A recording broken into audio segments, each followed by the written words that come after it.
तो नमस्कार, एक बार फिर स्वागत है आप सभी का मेरे YouTube चैनल में। दोस्तों, आज मैं आपसे बात करने वाला हूं मध्य प्रदेश पटवारी भर्ती परीक्षा को लेकर, जिसकी काउंसलिंग अभी वर्तमान में चल रही थी। इसके बारे में मैं सारी जानकारी आपको देने वाला हूं। क्या है पूरा मामला? हेडिंग आप देख रहे होंगे, यहाँ लिखा हुआ है पटवारी भर्ती की दूसरी काउंसलिंग में चयनित पहुँचे ही नहीं, इंदौर में 25 में एक ही आया, यही हाल पूरे प्रदेश का रहा। एमपी में पटवारी भर्ती परीक्षा के चयनितों की 2 बार चली काउंसलिंग के बाद भी करीब 2000 पद रिक्त होने की आशंका है।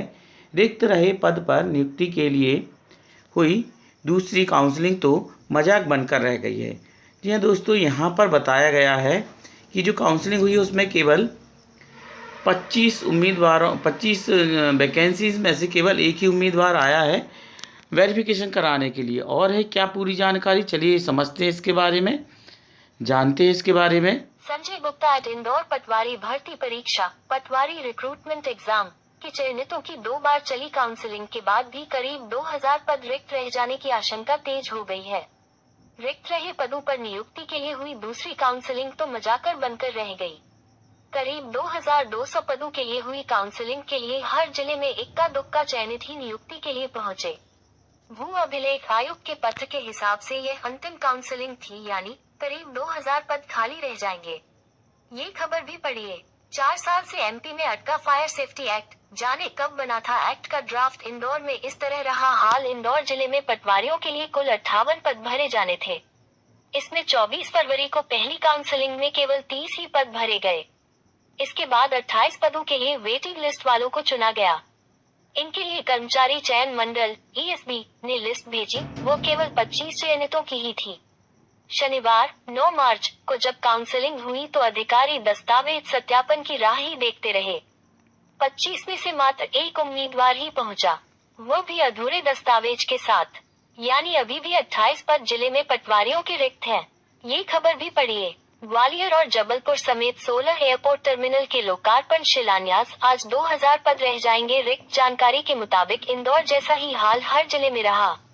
अधिकांश जगह इसी तरह 1-2 उम्मीदवार ही काउंसलिंग में पहुंचे और पद रिक्त रह गए हैं।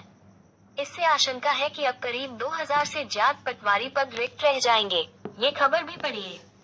पटेल का कांग्रेस प्रदेशाध्यक्ष पटवारी पर हमला, उनके पास ना विजन ना समझ। ईएसबी ने वेटिंग लिस्ट पोर्टल पर जारी ही नहीं की। इस पूरे मामले में ईएसबी की भूमिका पर भी सवाल खड़े हो रहे हैं। ईएसबी ने पहले रिजल्ट को पोर्टल पर अपलोड करने के बाद हुई किरकिरी के बाद अब पूरे रिजल्ट को गोपनीय कर दिया है। पूरी सूची कहीं पर भी नहीं है। इसके चलते किसी को नहीं पता कि वेटिंग लिस्ट कहां पर है और किसे किस तरह से बुलाया जा रहा है।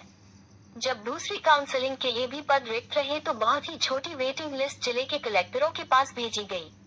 जैसे कि इंदौर के 28 पद रिक्त होने पर केवल 25 चयनितों की ही वेटिंग लिस्ट भेजी गई। सवाल उठता है कि यह लिस्ट 50 या 100 चयनितों की क्यों नहीं भेजी गई, ताकि जो योग्य हो उन्हें खाली पद पर नौकरी मिल जाए। किसी उम्मीदवार को पता ही नहीं है कि वो वेटिंग लिस्ट में कहां पर है और उसे बुलाया जाएगा या नहीं। ये खबर भी पढ़िए। वल्लभ भवन अग्निकांड, कौन सी फाइलें थी इस कक्ष में जो हो गई राख?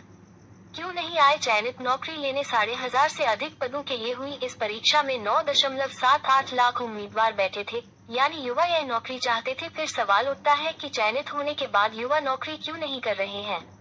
इसका वैसे अधिकारी स्तर पर कारण ये बताया जा रहा है कि चयनितों ने अन्य नौकरी कर ली है, इसके चलते वो अब इस पद नहीं आना चाहते हैं। ये जवाब सही है, लेकिन जब 9.78 लाख उम्मीदवार बैठे तो सभी तो नौकरी में नहीं लग गए। पद कैसे रिक्त रह सकते हैं? वेटिंग लिस्ट में मेरिट में नीचे आने वालों को बुलाया जाना चाहिए। 10,000 नंबर पर आया, चयनित नहीं आ रहा है तो 12,000 की रैंक पर आए को भी मौका मिलना चाहिए। लेकिन ईएसबी ने इस मामले में वेटिंग लिस्ट ही छोटी बनाई कि अब इतनी बड़ी परीक्षा होने के बाद भी पद रिक्त रह जाएंगे और युवा नौकरी का इंतजार करते रह जाएंगे। ये भी आशंका फर्जी दस्तावेज के कारण तो नहीं गए। वहीं इस बात की भी आशंका इस परीक्षा का शुरू से विरोध करने वालों को है कि इनके सर्टिफिकेट व दस्तावेज फर्जी होंगे, ये योग्य नहीं होंगे। इसके चलते यह नियुक्ति लेने नहीं आए, क्योंकि विवाद को देखते हुए इन्हें आशंका है। अभी तक क्या हुआ पटवारी भर्ती में तारांकन? मार्च-अप्रैल 2023 में पटवारी भर्ती परीक्षा ऑनलाइन हुई। इसमें 12 लाख करीब ने फॉर्म भरे और 78 लाख परीक्षा में बैठे। तारांकन रिजल्ट 30 जून को आया। ग्वालियर के एक कॉलेज एनआरआई से मेरिट में 10 में से 7 के आने से विवाद खड़ा हो गया। तारांकन इसके बाद आंदोलन तेज हुआ।